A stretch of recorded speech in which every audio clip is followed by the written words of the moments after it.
이 찬양을 요청했더니 우리 찬양대 연습을 하다가 목사님 왜 이렇게 어려운 찬양을 선곡해 줬습니까? 엄살이었네요.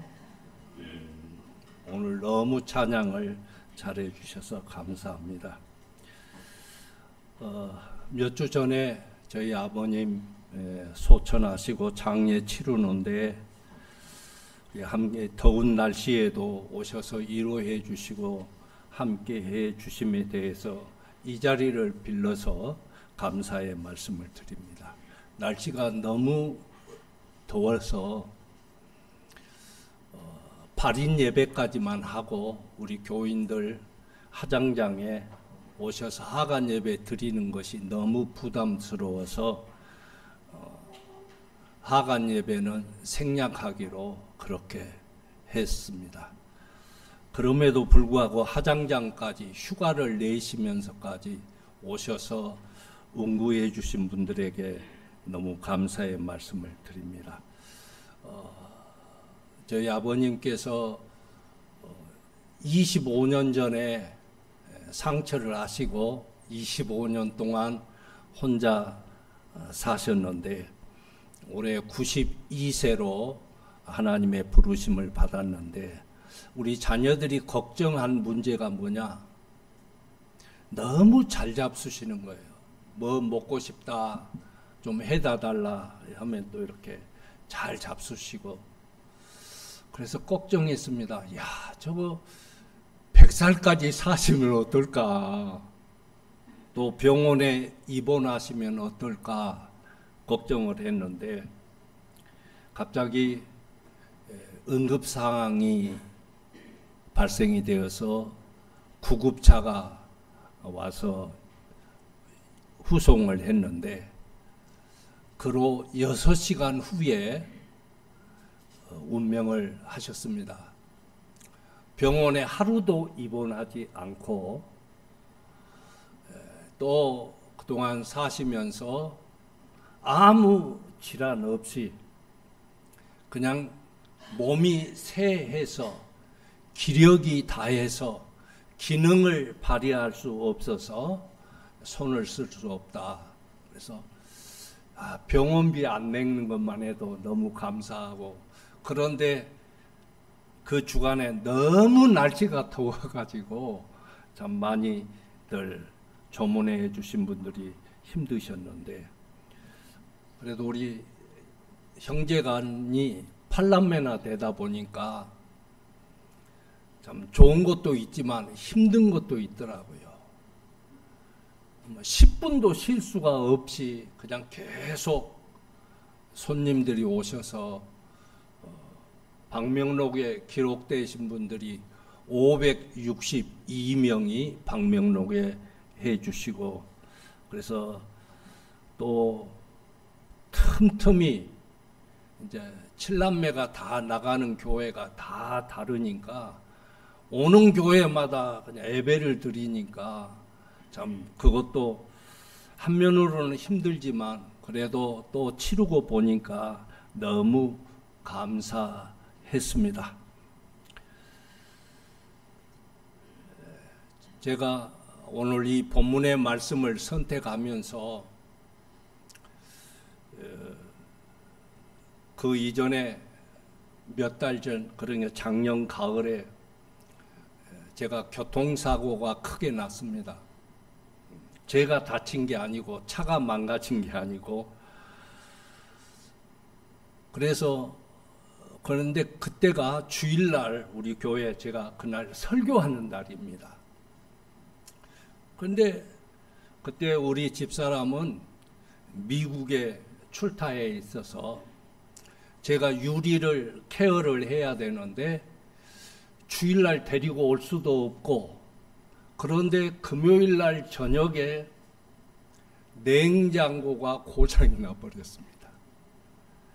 냉장고에 있는 모든 음식들이 이제 해동이 되니까 얼마나 냄새가 심하고 음식물이 다 변하니까 그것 뒷정리를 다 하느라고 설교 준비도 토요일 날 제대로 못했습니다. 또 음식은 또 끓여야 된답니다. 그래서 상하지 않게 끓이려고 했더니 가스레인지가 고장이 나버렸습니다. 밥은 해 먹어야 되겠는데 우리 딸도 그런 상황이지 정신이 하나도 없습니다. 이 방법이 없습니다. 그런데 하필이면 주일날 설교가 내가 해야 되는 시간입니다. 그래서 아침을 먹여놓고 대충 이제 햇반 해가지고 먹고 이제 급하게 오다가 사고가 났는데 참 그것 때문에 제가 몇 달 동안 너무 힘들었습니다. 너무 괴로웠어요. 그런데 이상하게 절간에 스님들이 탄원서를 내주더라고요. 이상하게. 그래서 이제 그 차가 이제 보기가 싫어요, 차가. 그게 5년밖에 안 됐고 5만 킬로밖에 안 뛰었는데 완전 새 차잖아요. 그런데 감사하게 우리 아들이 지금 어떤 분들은 갑자기 차가 바뀌니까 목사님 차가 바뀌었네. 그런데 어떤 사람은 한턱 쏘세요. 그런데요. 오죽했으면 아들이 아버지 차를 사줬겠습니까? 우리 아들이 고마운 게 아니라 우리 며느리가 너무 고마운 거예요. 내가 중고를 사주라고 했습니다. 그래서 중고 시장에 끼웃기도 해봤더니 어떤 잘 아시는 분이 저보고 벤츠를 사래요.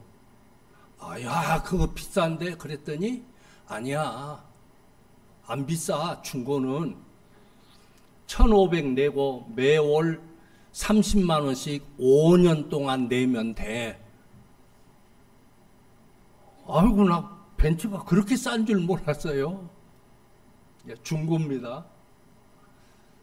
그런데 우리 아들이 며느리랑 의논해서 아버지 새 차 사드립시다 해가지고, 그래서 지금 그거요, 그 한턱 쏠 차가 아닙니다. 그게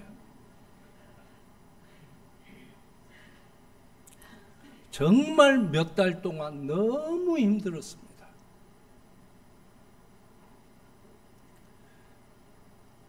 그런데 또 아버님이 갑자기 그렇게 소천하시고, 또 이제 오늘 우리 집사람 못 왔는데 그거 물어보지 마세요. 참 그래서 하나님, 내가 그래도 하나님이 이끄셔서 교회 떠나지 않고 목회의 길로 왔으면 좀 봐주시지. 내가 교회 목사가 아니었으면 사회적으로 더 잘나고 더 성공했을 텐데 왜 이 길로 나를 이끄셔서 이런 아픔을, 이런 고통을 주십니까?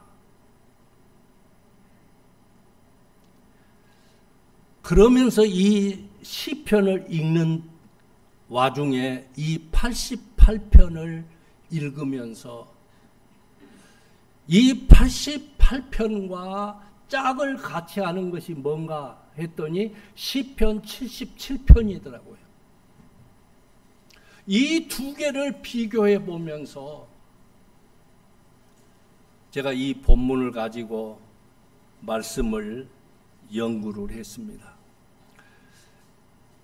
여러분, 표제에 보니까 아주 긴 표제가 있습니다. 고라 자손의 찬송시, 곧 에스라인 해만의 마스길, 인도자를 따라 해서 복잡한 내용이 쫙 있습니다. 이 해만이 누구냐? 사무엘 선지자의 손자입니다. 그러면서 오늘날로 말하자면 찬양대 대장입니다. 이 내용을 보면 이 해만이라는 사람은 그렇게 기쁘게 찬양할 만한 상황이 아닙니다. 그런데도 그는 하나님을 찬양했습니다. 환경은 찬양할 수 없는 환경이었고 하나님의 이름을 높일 수 없는 환경이고 절망과 좌절과 죽음이라고 하는 공포 속에 있으면서도 여전히 하나님을 찬양했습니다. 그래서 이 시편 88편은 우리 사람이 이 지상에 태어나서 최고의 고난을 당하는 사람의 시편입니다. 77편은 이 세상에 태어난 사람들 가운데 최고의 환난을 당하는 사람의 시입니다. 또한 30편은 이 세상에 태어난 사람들 중에서 가장 최고의 슬픔을 안고 살아가는 사람의 시입니다. 조금 전 우리 예배 시작 전에 찬양할 때에 하나님의 자녀로 살아가는 이 찬양을 할 때 여러분 그냥 우리는 그렇게 그냥 부릅니다. 그런데 저는 여기에 앉아서 정말 그것이 나에게 주시는 찬양이었구나. 그러면 최고의 고난을 한번 볼까요? 자, 1절, 2절은 놔두고 3절부터 그 내용을 쫙 읽어보면 여러분은 여기에 몇 프로 정도 동감할 수 있는지 한번 살펴보시기 바랍니다. 자, 무릇 3절 나의 영혼에는 재난이 가득했다. 재난이 얼만큼 하다고요? 가득했습니다. 나의 생명은 스월에 가까웠으니. 스월이 뭡니까? 지옥이요. 사는 게 지옥입니다. 여러분의 가정 환경이 지옥입니까? 그래서 지옥에 가까웠는데 4절 나는 무덤에 내려가는 자 같이 인정되고 타인이 봐도 이 사람은 산 사람이 아니라 이 사람은 진짜 지옥에 살고 있다. 그렇게 인정해 버릴 정도로 나만 내가 아픈 게 아니라 타인들이 봐도 고개를 절 만큼 힘없는 용사 같으며 전쟁에 힘없는 용사 죽은 거나 마찬가지입니다. 5절 죽은 자 중에 던져진 바 되었으며 죽임을 당하여 무덤에 누운 자 같으니이다. 그러면 3절부터 계속 뭘 얘기합니까? 죽음, 무덤,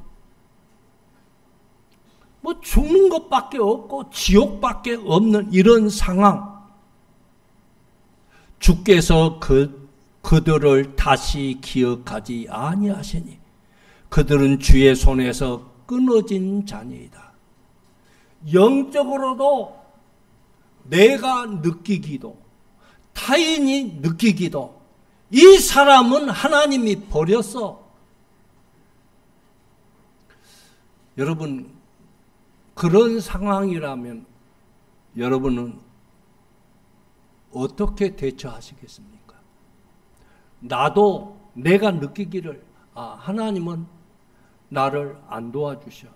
이미 하나님 손을 벗어난 거야. 그런데 이웃도 내 옆에 있는 분도 그렇게 인정을 하고 있습니다. 6절 주께서 나를 깊은 웅덩이와 어둡고 음침한 곳에 두셨사오며 주의 노가 나를 심히 누르시고 주의 모든 파도가 나를 괴롭게 하셨나이다. 읽어보다가 대부분 사람 중에 가장 고난을 많이 겪었던 사람이 욥 아닙니까? 그런데 욥은 희망이 있습니다. 하나님의 도우시는 역사가 있습니다. 그런데 이 해만이라고 하는 주일마다 기쁘게 찬양하는 찬양대 대장이 주일마다 찬양은 하나님께 하는데 그의 일생은 지옥이란 말이에요. 그러면 다 열거하기를 하기가 좀 너무 답답합니다. 그럼 보십시다. 14절부터 여호와여 어찌하여 나의 영혼을 버리시며 어찌하여 주의 얼굴을 내게서 숨기시나이까? 영적으로 소망이 있습니까? 없습니까? 아무 소망이 없어요. 하나님이 아예 신경도 쓰지 않아요. 그런데 이 고난이, 이 최고의 고난이 언제부터 시작이 됐느냐? 언제부터라고 합니까? 15절에 내가 어릴 적부터 고난을 당하여 죽게 되었사오며 주께서 두렵게 하실 때에 당황하였나이다. 주의 진노가 내게 넘치고 주의 두려움이 나를 끊었나이다. 그런데 이런 일이 물같이 종일 나를 애우며 함께 나를 둘러쌌나이다. 주는 내게서 사랑하는 자와 친구를 멀리 떠나게 하시며 내가 아는 자를 흑암에 두셨나이다. 나를 위해서 갇히는 아픔을 나누고 나를 위해서 기도하는 사람이 그 사람까지 전염이 되어서 불행해져 버리니 누가 이 하만을 위해서 기도해 줄 사람이, 염려해 줄 사람이 누가 있었겠습니까? 저는 이 내용을 보면서 너무 답답했습니다. 나는 아무것도 아니구나. 나는 기뻐 찬양할 수밖에 없는, 매일매일 범사에 감사할 수밖에 없겠구나. 그런데 이 88편의 이 해만이라는 사람이 그 가운데 왜 찬양할 수 있었을까? 나 같으면 못하겠는데, 때려치겠는데. 여러분 잘 보십시오. 1절 보십시다. 여호와 내 구원의 하나님이여.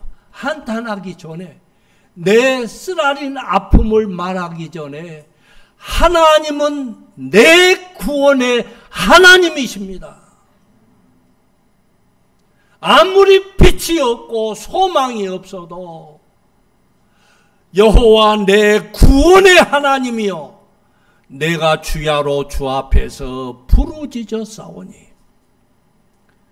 상황적으로 내 느낌으로도 해결될 수 없음에도 불구하고 나는 부르짖습니다.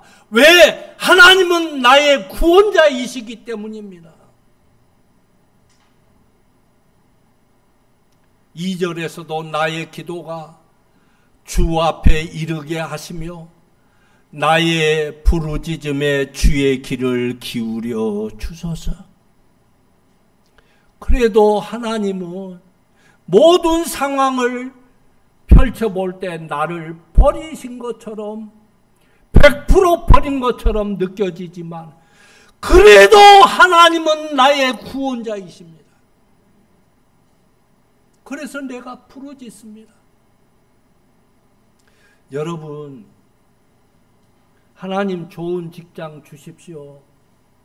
그 기도 가지고 부르짖는 기도가 되던가요? 진짜 기도는 내 경험상 언어로 되어질 수 없는 것을 느낍니다. 어느 정도 어설프니까 말로 막 이렇게 하지. 진짜 아픔이 없으면 말이 나오지 않고 가슴만 칠 뿐입니다. 왜? 이 터지는 마음 하나님만 알 수.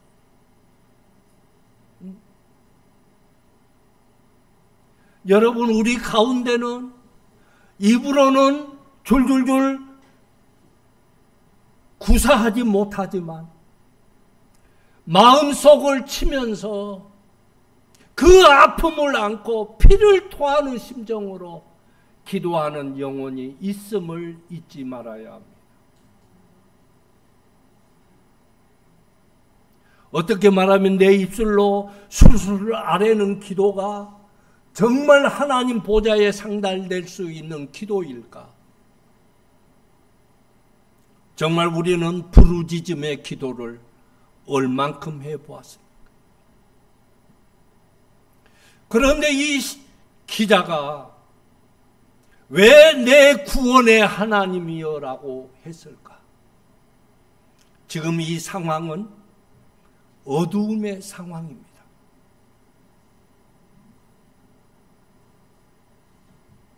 그래서 시편 30편에는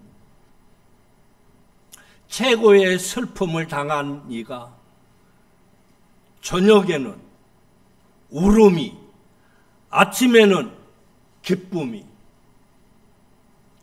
이 기자는 13절에서 여호와여 오직 내가 주께 부르짖었사오니 왜 부르짖었사했느냐? 아침에 나의 기도가 주의 앞에 이르리이다. 지금 밤이기 때문에 이 기도가 하나님 앞에 상달되지 않은 것처럼 느끼지만 이 부르짖는 기도, 구원의 하나님이신 하나님 앞에 아침의 기도가 될 줄 믿습니다. 여러분, 밤에 부르짖는 이 기도는 분명히 아침에 그 응답이 온다는 확신을 가지고 있습니다. 그러면 이 시편 기자는 언제 그 아침이 왔습니까? 언제 아침이 온 줄 모릅니다. 그런데 그는 그렇게 믿고 기도했습니다.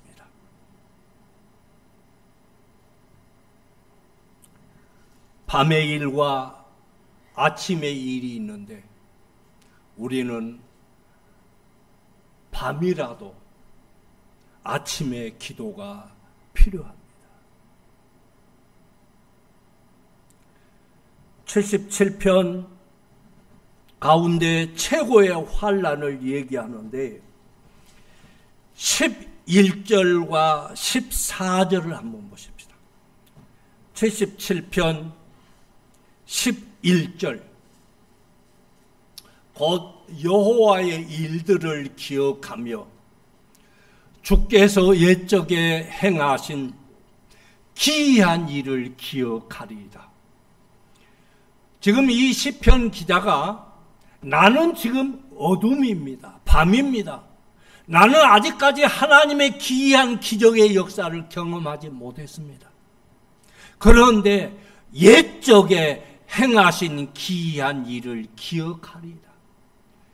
나에게 기적이 일어났지 않았지만 옛날 과거에 아브라함과 이삭과 야곱에게 허락하셨던 모든 약속, 출애굽했을 때 하나님께서 기이한 일을 행하셨던 그 일을 기억합니다.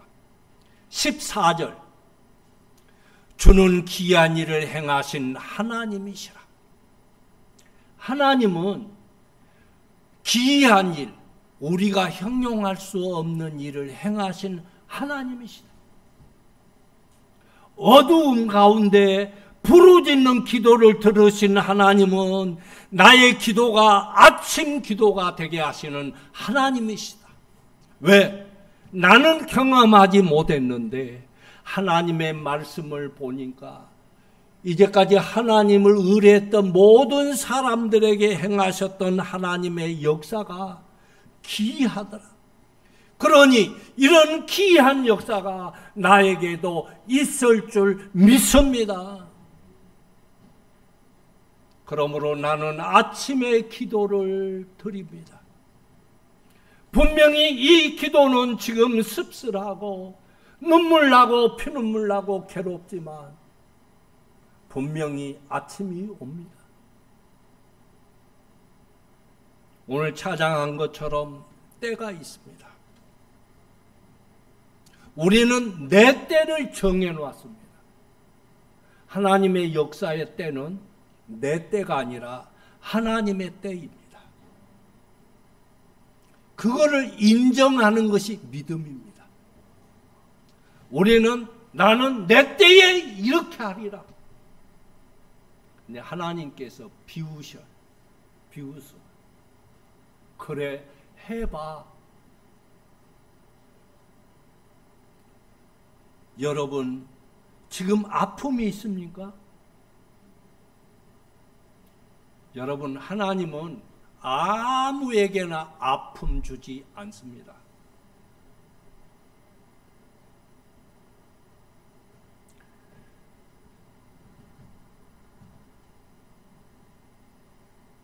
자, 우리 한번 사진 한번 볼까요? 뭡니까? 독수리와 까마귀입니다. 까마귀는요, 유일하게 조류들 중에 독수리에게 저항을 하고 공격하는 새가 까마귀입니다. 독수리의 가장 앙숙은 까마귀입니다. 진짜 싸우면 누가 이길까요? 독수리가 이기겠지요. 그렇기 때문에 이 까마귀는 독수리를 공격할 때 독수리가 날아가면 그 위에 올라탑니다. 까마귀가. 그래가지고 자꾸 이 독수리의 머리 뒤통수를 막 쫓습니다. 그러면 독수리가 할 수 있는 방법이 있습니까? 없습니까? 아니, 좀 거리가 있고 떨어져 있으면 뭔가 해보겠는데, 손이 있어서 이렇게 뒷꼭지에다 이렇게 딱 치면은 어떻게 해결하겠는데, 할 수 있는 방법이었습니다. 막 까마귀는 독수리의 뒤통수를 막 쪼아댑니다. 그런데 독수리가 왜 새끼 때부터 그렇게 새끼들을 훈련한 줄 아십니까? 조류의 맹독류로서 하늘을 나는 최고가 되기 위해서는 적당히 안 된다. 그래서 옛날에 방위 훈련병들 훈련하고 사병들 훈련하고 하사관 훈련하고 장교들 훈련이 다르습니다. 아무에게나 장교 훈련합니까? 그거 이렇게 소위 이거 계급장 그냥 다는 게 아닙니다. 여러분에게 고난이 크면 클수록, 아픔이 크면 클수록 하나님이 보실 때는 큰 그릇이라는 거예요. 할렐루야. 감당 못할 시험은 주시지 않는 하나님. 내가 제법 쓸만한 그릇이기 때문에 하나님은 고난을 주십니다. 다윗이 그냥 다윗이 됩니까? 그러면 이 독수리가 이 까마귀와 싸우지 않고 이길 수 있는 방법이 뭐냐? 올라가요. 뭐 한다고요?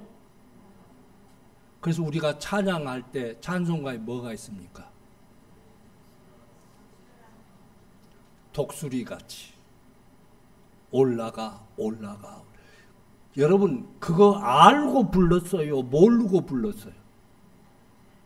오늘 부르면은 이제까지 불렀던 하고 느낌이 틀릴 거예요.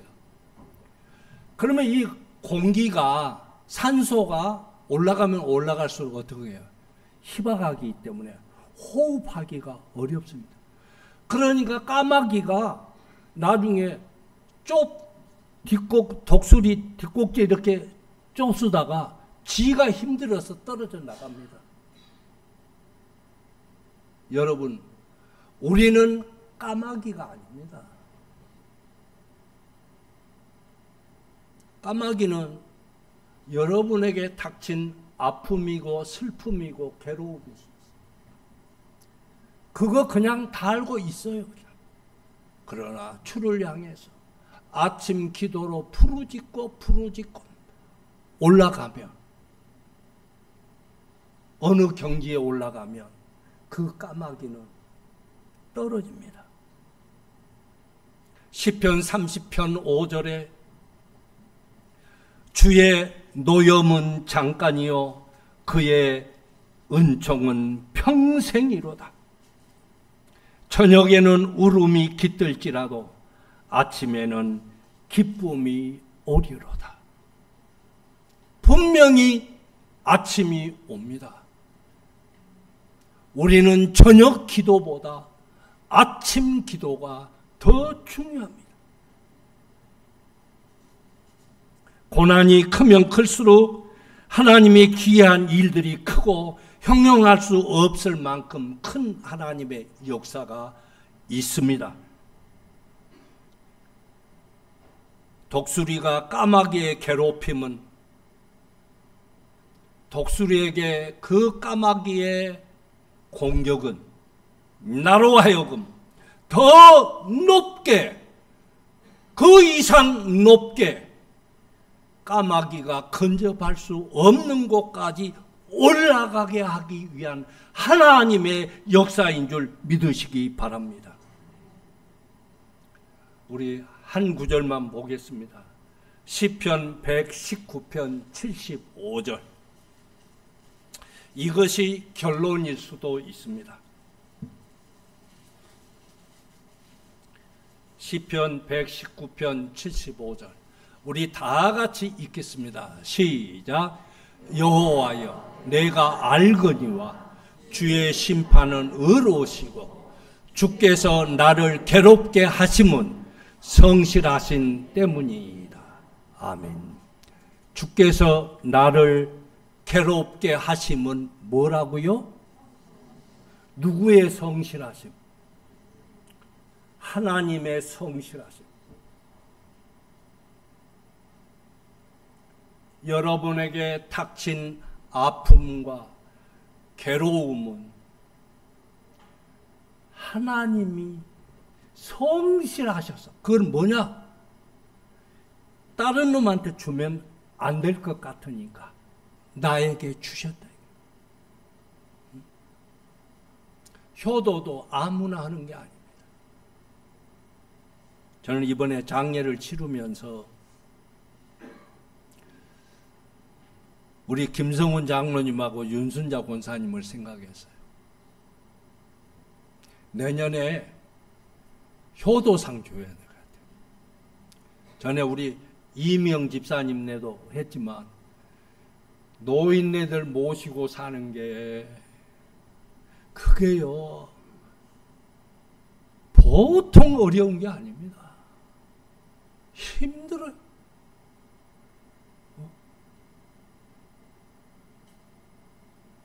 우리 송영자 집사님, 물론 우리 집사님께서 열심히 많이 도와주시기도 하지만 우리 윤순자 권사님은 도와주지도 못하잖아요.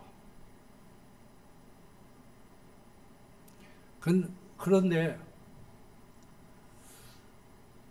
왜 우리 미숙 집사에게는 그게 없을까?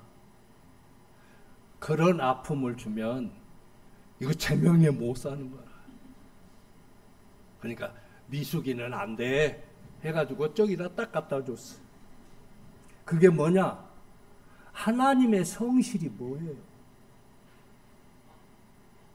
진실하고 그게 맞다 그 말입니다. 이 사람에게 이 아픔은 주면 이 사람에게는 아침 기도를 할 수 있어.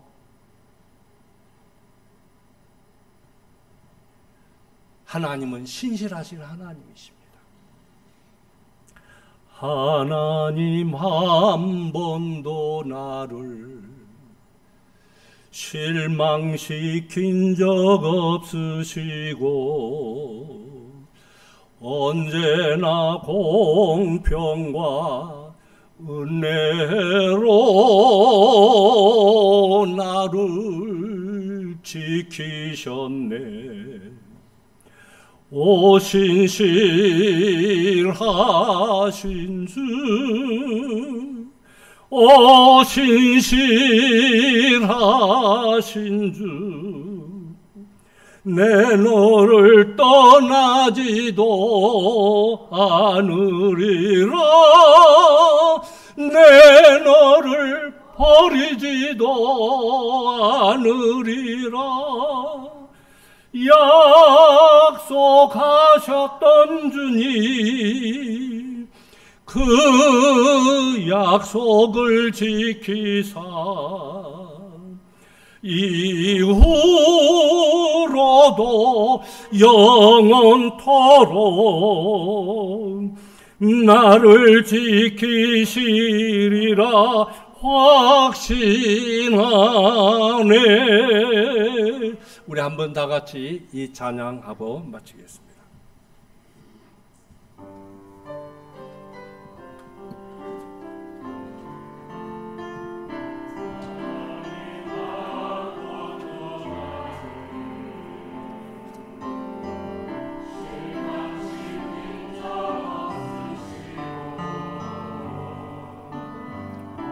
언제나 공평과 은혜로 나를 지키셨네.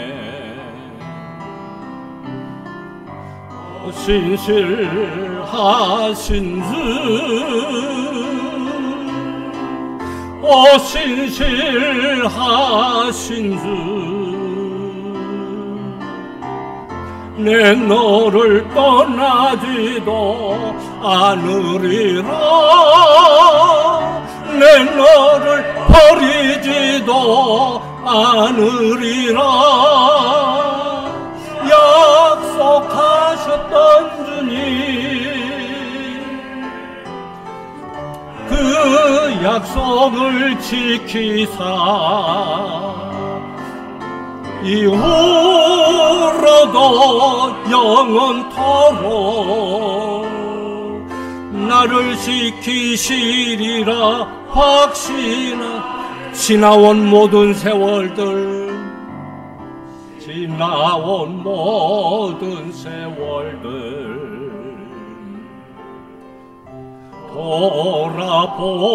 돌아보아도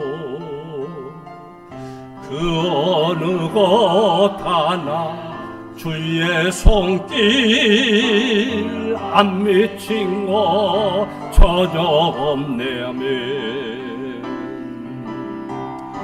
오 신실하신 주, 오 신실하신 주, 내 너를 떠나지도 않으리라. 내 너를 버리지도 않으리라. 약속하셨던 주님, 그 약속을 지키사 이후로도 영원토록 나를 지키시리라 확신하네.